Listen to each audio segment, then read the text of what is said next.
تفسیر القرآن آج کا سبق سورہ آل عمران آیت نمبر 10 اور 11۔ اعوذ باللہ من الشیطان الرجیم، بسم اللہ الرحمن الرحیم۔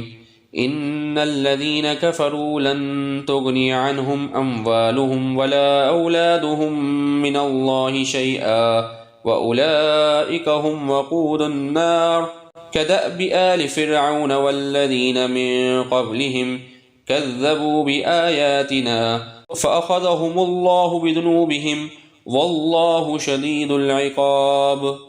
ترجمہ: بے شک جن لوگوں نے کفر کیا ان کے مال اور اولاد اللہ تعالیٰ کے نزدیک کچھ بھی کام نہیں آئیں گے، اور یہ وہ لوگ ہیں جو دوزخ کا ایندھن ہے۔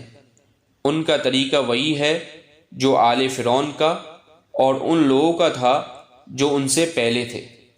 ان لوگوں نے ہماری آیات کو جھٹلایا، سو اللہ تعالیٰ نے ان کو پکڑ لیا ان کے گناہوں کی وجہ سے، اور اللہ تعالیٰ سخت عذاب والا ہے۔ آخرت میں اموال اور اولاد کام نہیں آئیں گے۔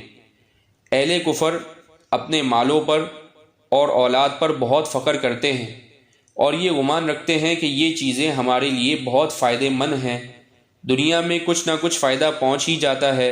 ان کا خیال خام یہ ہے کہ آخرت میں بھی مال اور اولاد سے کام چلے گا، اللہ تعالیٰ کے عذاب سے یہ چیزیں ہم کو بچا لیں گی۔ چنانچہ سورہ سبا رکوع نمبر 4 میں کافروں قول نقل فرماتے ہوئے ارشاد فرمایا، وَقَالُوا نَحْنُ أَكْثَرُ أَمْوَالًا وَأَوْلَادًا وَمَا نَحْنُ بِمُعَذَّبِينَ، یعنی اور انہوں نے کہا ہم زیادہ مال اور اولاد والے ہیں اور ہم کو عذاب ہونے والا نہیں ہے۔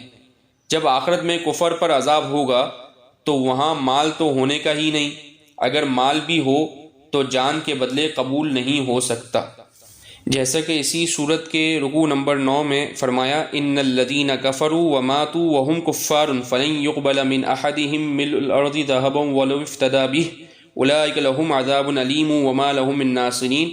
بے شک جن لوگوں نے کفر کیا اور وہ اسی حالت میں مر گئے کہ کافر تھے، سو ہرگز ان میں سے کسی کی طرف سے بھی زمین بھر کر سونا قبول نہیں کیا جائے گا، اگرچہ وہ اپنی جان کا بدلہ دینا چاہے۔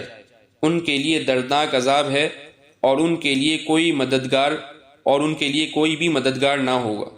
یہ تو مال کے بارے میں ارشاد فرمایا، اور اولاد کے بارے میں سورہ عبس میں فرمایا کہ یوم یفر المرء من اخیہ وامہ وابیہ وصاحبتہ وبنیہ لکل امرئ منہم یومئذ شأن یغنیہ، کہ جس دن بھاگے گا انسان اپنے بھائی سے اور اپنی ماں سے اور اپنے باپ سے اور اپنی بیوی سے اور اپنے بیٹوں سے، ہر شخص کی الگ الگ حالت ہوگی جو دوسروں کی طرف متوجہ کرنے سے بے نیاز کر دے گی۔ ان حالات میں یہ امید رکھنا کہ جس طرح مال اور اولاد سے دنیا میں کام چل جاتا ہے، آخرت میں بھی کام چل جائے گا، سراپا حماقت اور بے وقوفی ہے اور جھوٹی آرزو ہے۔ جنہوں نے کفر کیا اور کفر پر مرے ان کو دوزخ میں جانا ہی ہوگا اور وہ دوزخ کا ایندھن ہوں گے۔ وآخر دعوانا ان الحمد للہ رب العالمین۔